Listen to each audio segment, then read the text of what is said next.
Licenia Espinel y Washington Yepes comparten un diálogo con el invitado. En Punto Noticias hablamos de...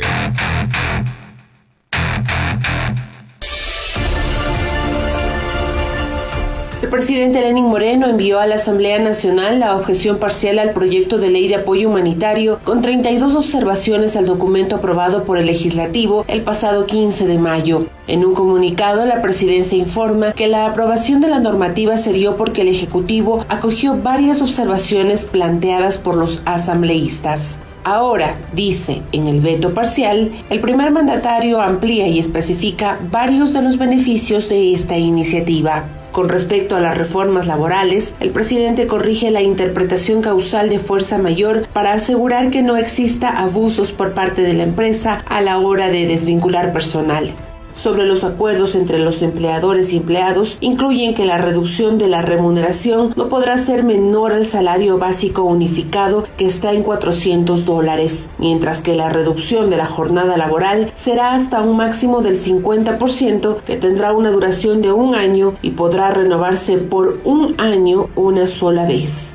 En el texto aprobado por la Asamblea, el periodo podía ser de 2 años renovables por otros 2. Sobre este y otros temas hablaremos con Henry Cucalón, asambleísta por el Partido Social Cristiano Madera de Guerrero por Guayas. Bienvenido.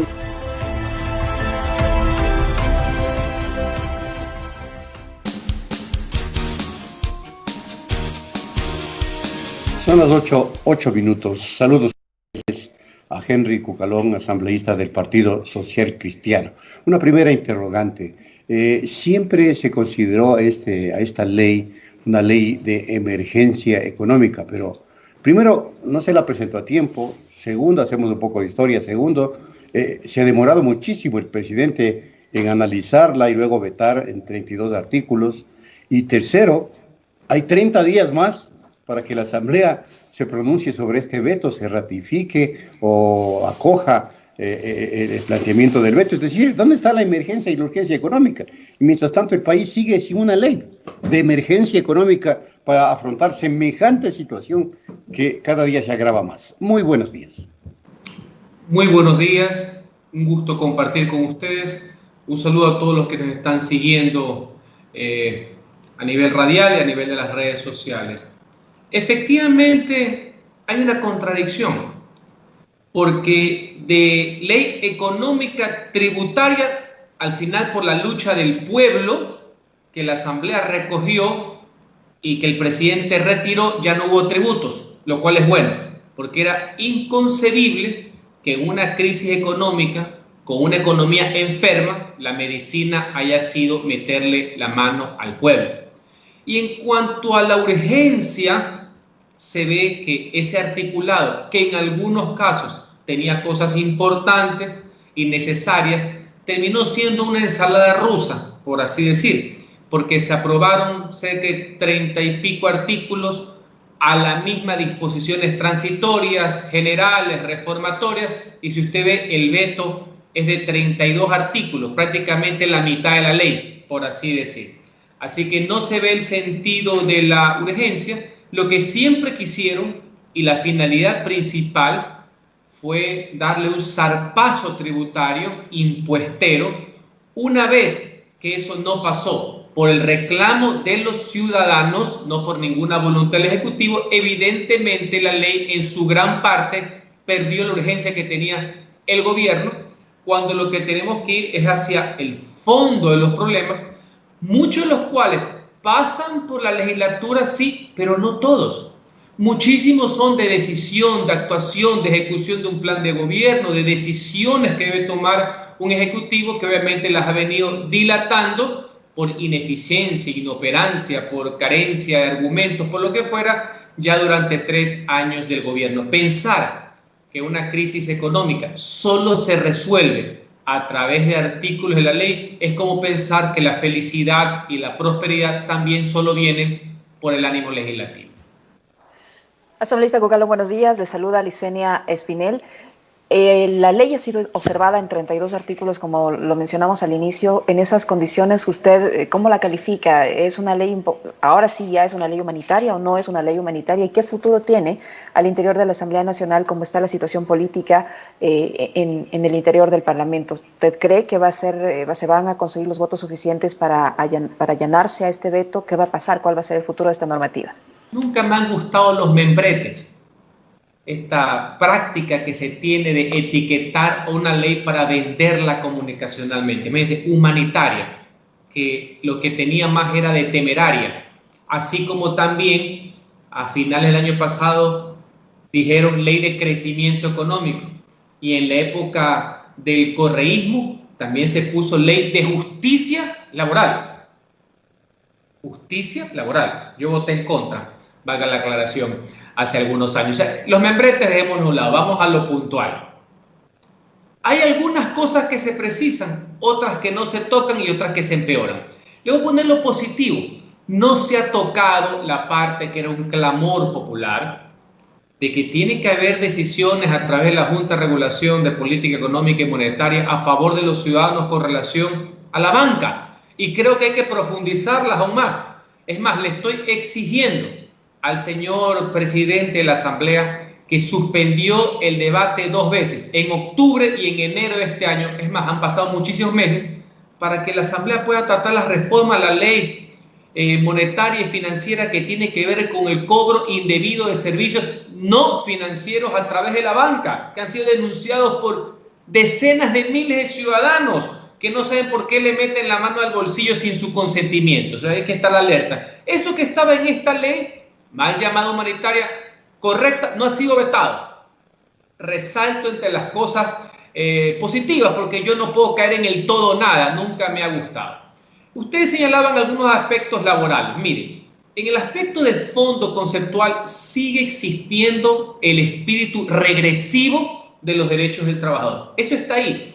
Lo han tratado de morigerar, si es que cabe la palabra, para que no sea tan burdo, por así decir. Pero sigue existiendo, porque si usted permite, más allá que dicen que es de acuerdo con las partes, pero hay una parte que es más fuerte, pues la patronal, la rebaja vía tiempo, lo que está haciendo es rebajando sueldos cuando la gente lo que necesita es tener sus ingresos completos y más para poder, ¿qué? Gastar, en el buen sentido de la palabra, consumir y así reactivar la economía. Ustedes citaban también otro artículo que me preocupa. Parecería que lo han dejado para mejor y no me gusta mucho. Por partes, el famoso tema de la aplicación de la fuerza mayor o caso fortuito, que ha generado muchísimas injusticias y violaciones legales.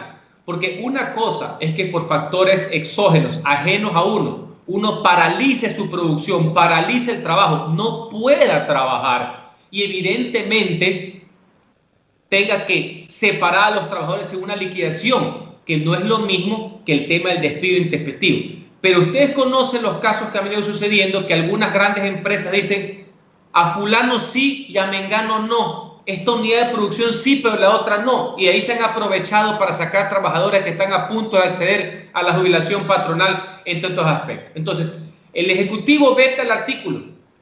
En alguna parte lo deja bien, deja señalada la causa a nivel judicial de quienes hayan operado mal y aplicado mal este artículo, como ha sucedido en estos meses, tendrán que ser liquidados vía indemnización, que es lo correcto.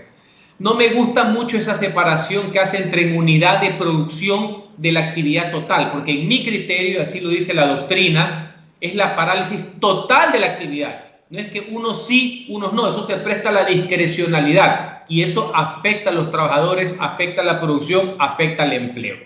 Eso en el aspecto de carácter laboral, veo que hace otro tipo de precisiones, pero en líneas generales nuestra preocupación con esa ley siempre fue el aspecto laboral, ya descartado el manotazo tributario que fue, insisto, excluido por presión popular.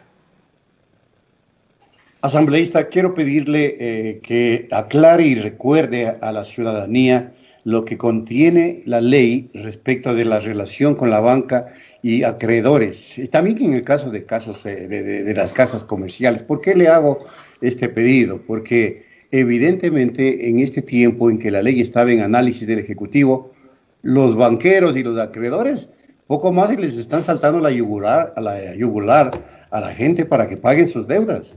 Y se les está cobrando de manera acumulada y con intereses de mora, cosa que estaba prohibida, inclusive por la superintendencia, por la Junta Monetaria, y ahora mismo hay una regulación de la Junta Monetaria que prolonga por 2 meses más esta posibilidad de no pagar. Y entonces, por favor, dígale a la ciudadanía y a los bancos que se dejen de cosas. El proyecto de ley contenía una disposición justamente para garantizar esas facilidades de pago por parte de los clientes, inclusive aumentando el plazo que ya se venía aplicando por parte de la Junta de Regulación Política, Económica, Monetaria, etcétera. Esto le da un mayor soporte porque es necesario. La gente ha caído no por irresponsable, sino porque no tiene los ingresos. Y en momentos de apremio, lo primero que uno tiene que hacer es darle de comer a su familia y educar a sus hijos. Hay prioridades.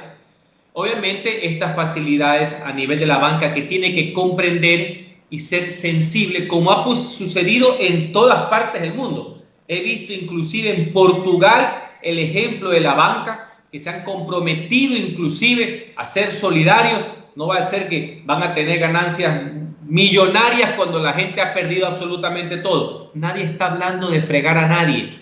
Al país le conviene que a todo el mundo le vaya bien, que nadie se quede rezagado, que la banca sea una herramienta de desarrollo. Así que nadie quiere perjudicarlo, pero también hay que ser coherentes con la situación de un país. No va a ser que la familia ecuatoriana, que está con las justas para poder comer, resulte ser que primero sea pagar lo que le deben, que no es causar irresponsabilidad, que no es lo mismo, porque hay que honrar sus obligaciones en ese sentido. Veo y saludo que el presidente, el gobierno, no ha vetado por lo menos ese artículo, ha guardado las formas, porque ya sabemos cómo es que se mueve esta gente. Por eso aprovecho la oportunidad y esta coyuntura para recordar en la Asamblea Nacional, donde el presidente es de la línea del gobierno, que no se haga el que se olvida. Ponga en el orden del día las reformas legales que presentamos varios asambleístas de varias bancadas. Esto no tiene nada que ver con los partidos ni con la ideología. El servicio y preocuparse por el pueblo no tienen monopolio para evitar que se siga perjudicando a los ciudadanos con cobros indebidos en servicios no financieros que se hacen a través de la banca. No es los banqueros que le cobran. La banca es la herramienta de cobro. Son estas empresas, entre comillas, de servicios no financieros que venden en muchos casos humo, que aprovechan la plataforma financiera, en muchos casos sin consentimiento expreso del ciudadano, para meterle la mano.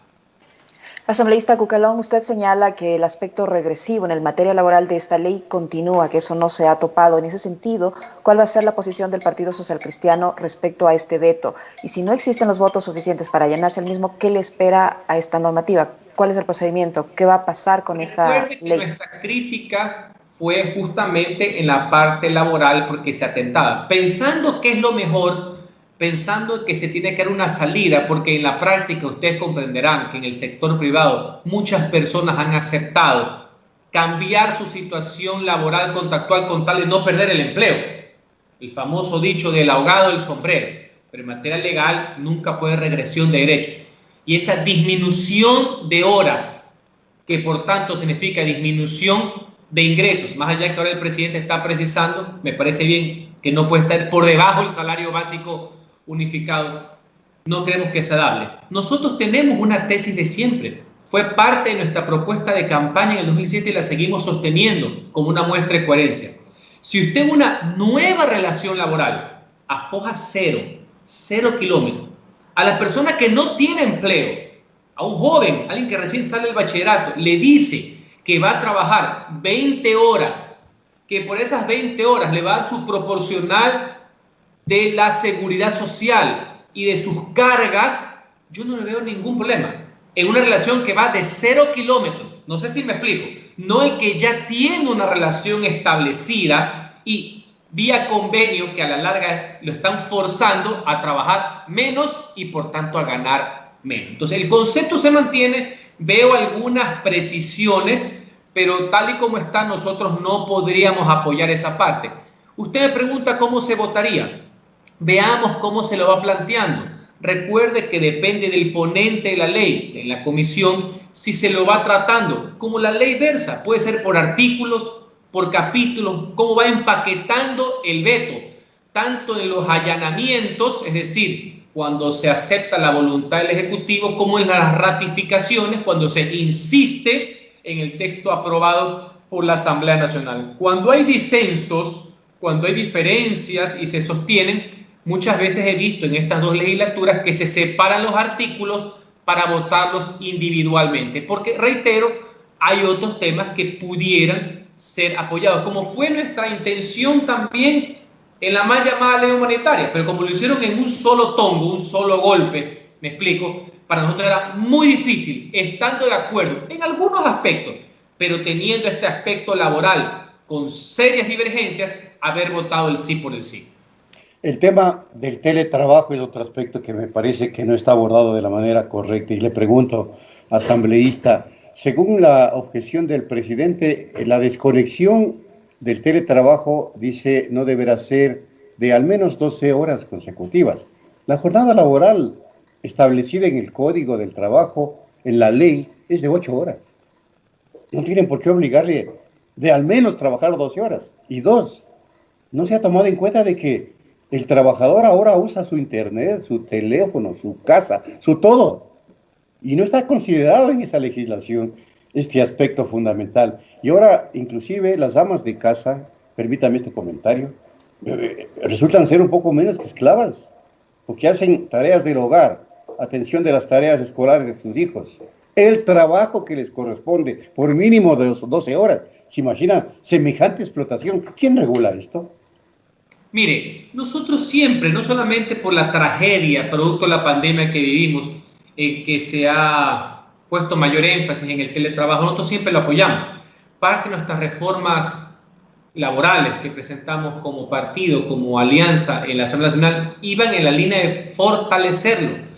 Me explico, que debe ser una herramienta de trabajo moderna y se lo ha demostrado, que debe ser apoyada, no debe ser restringida ni con mucha limitante. Mire, ese tema de las horas, yo soy de la idea que mientras se llegue al cúmulo de horas total, cómo se lo haga, me explico, no es lo más importante, siempre y cuando se llegue, tanto por el tema del pago, por el cumplimiento de las horas, a la misma cantidad mínima a la semana, porque puede hacer que en un día se haga menos y en otro día más, porque hay coyunturas, pero lo importante, porque aquí hay mucho, en el buen sentido de la palabra, mis estimados oyentes y quienes lo siguen, mucho de mensaje a García. O sea, si algo se debe enfocar en el teletrabajo, es que al final de cuentas se entrega un producto. Me explico, más allá del tiempo de la conexión, sí, esa es la parte tecnológica. Es cómo se llega a la meta, cómo se llega al resultado. Si en un día es en 4 horas o el otro día es en 12, que fue la diferencia de las 4 más sumada a las 8, por así decir. ¿Me explico? Hay que ver bien, no hay que ser muy rígido, siempre y cuando, eso sí, se respete el marco general de llegar, por ejemplo, a las 40 horas, que es el principio que no se ha cambiado, que está el Código Laboral, y asimismo que jamás se altere, se restrinja lo que corresponde a las cargas sociales y la afiliación total o proporcional a la seguridad social. Esa seguridad social que tenemos que levantarla entre todos. Creo yo que al igual que ciertos temas puntuales en materia laboral, esa es la gran reforma, el gran consenso que debe tener el país. ¿Qué vamos a hacer con nuestra seguridad social? Ahí es donde nos vemos abocados a encontrar puntos de consenso y convergencia. Esos deben ser los grandes debates del país, de los trabajadores, de los empresarios, de las organizaciones sociales, del Estado, obviamente, de los partidos políticos. No caer en este juego de pirotecnia que en muchos casos es para distraer la atención, quemar tiempo, me explico, cuando se pierden los grandes temas del país. Asambleísta Cucalón, otro de los aspectos que ha vetado el presidente es el que tiene que ver con la política de control de precios. La Asamblea proponía que mediante un decreto ejecutivo el presidente fije la política de precios durante la emergencia, pero el Ejecutivo modifica el texto establecido y dice que lo que se realizará en realidad es un control de precios y no una fijación de los mismos. ¿Cómo entender eso? Mire, valga la oportunidad para decir algo. Cuando estamos tramitando las reformas al Código Integral Penal a finales del año pasado, algunos sectores se asustaron porque se incluyó al suero de leche entre los productos que estaban obviamente penalizados su comercialización porque tenían obviamente un control.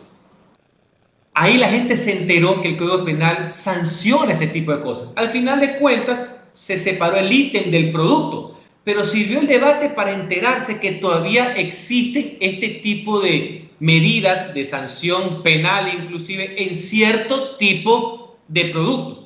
Por citar un ejemplo, usted recordará el tema de la leche, por poner un ejemplo.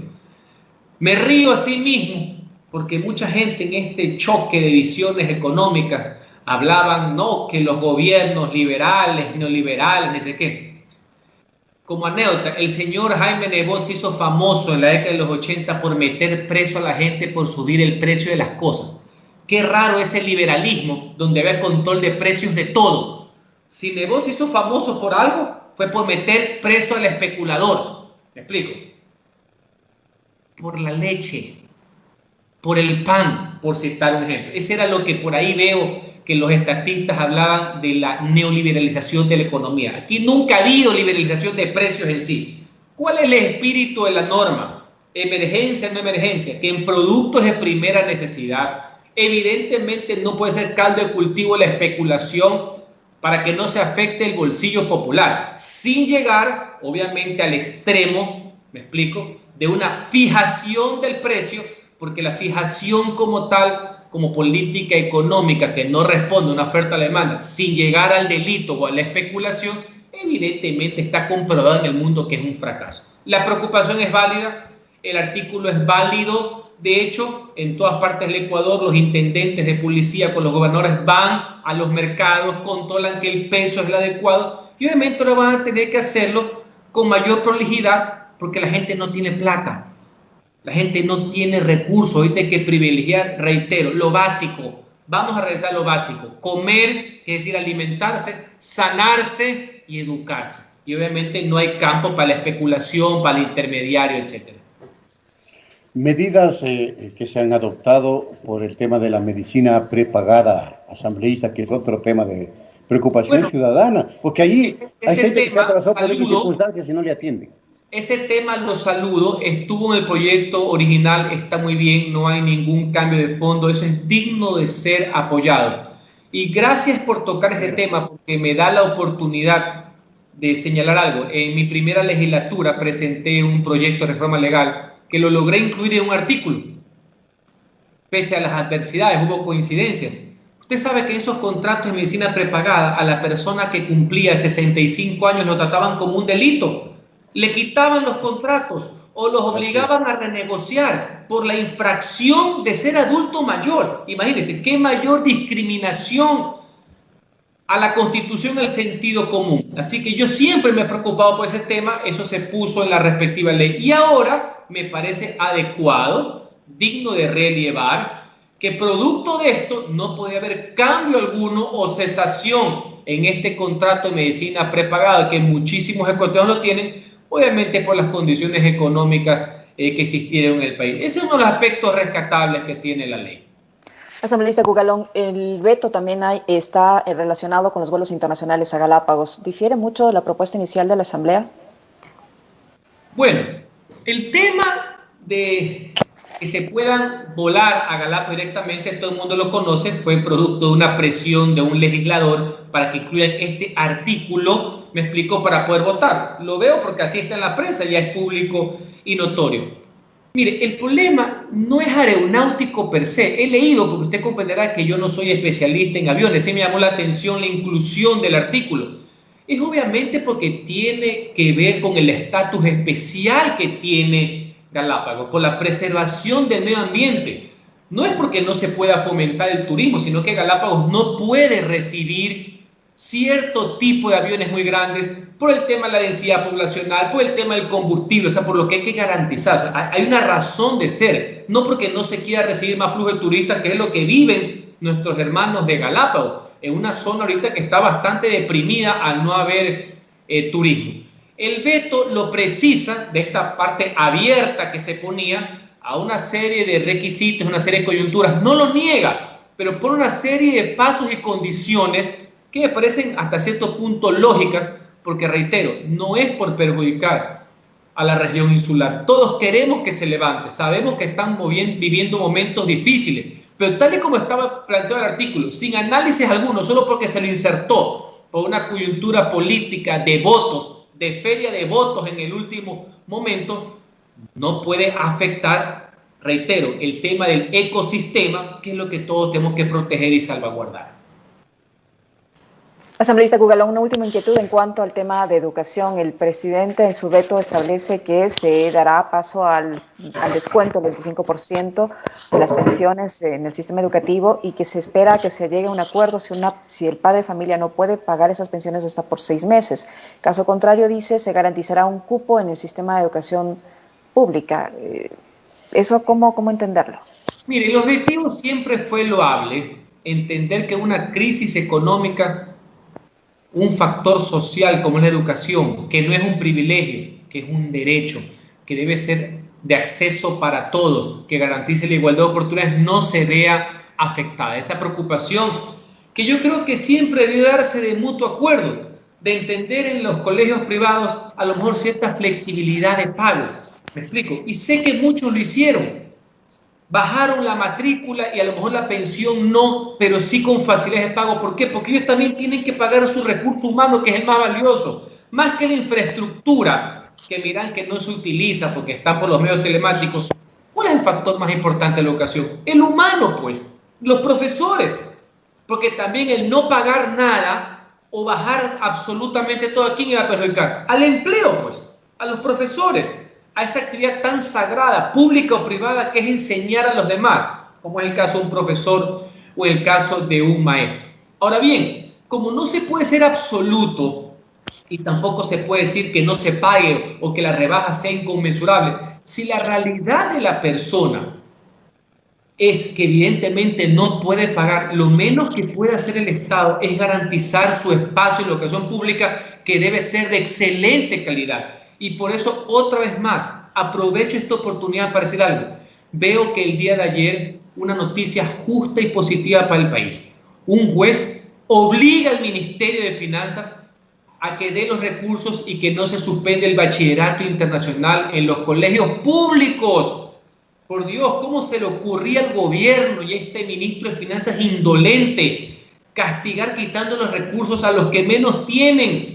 A los colegios públicos que gracias al bachillerato internacional estaban en las mismas condiciones de competir y tener un mejor futuro. Esa es la verdadera igualdad de oportunidades, no la igualdad de resultados, que ese es un concepto marxista fracasado. No, tener las mismas herramientas para que los que saben, los que se sacrifican, los que tienen las ganas, los que tienen las notas, pero no los recursos, tengan las mejores oportunidades de tener el mejor de los futuros. Así que considero que es viable. Lo importante, nadie se puede quedar atrás por motivos económicos, por motivos sociales. La educación debe ser garantizada. Y si por A o B motivo no se pudiera en el ámbito privado, de calidad en el sector público. Muchísimas gracias al asambleísta Henry Cucalón por haber aceptado este diálogo. Hay que recordar que el Ministerio de Educación recortó 900 millones para el sistema educativo, aparte de uno de los motivos por el cual el ministro de Finanzas será llevado a juicio político. Por favor. Porque no sé en qué mente se les puede ocurrir que en una crisis el conocimiento y la igualdad de oportunidades deben ser los castigados. Así mismo es. Gracias, asambleísta, por haber comparecido en este informativo. Hasta una próxima. Gracias a ustedes. Muchas gracias. Punto Noticias, para mentes críticas y libres.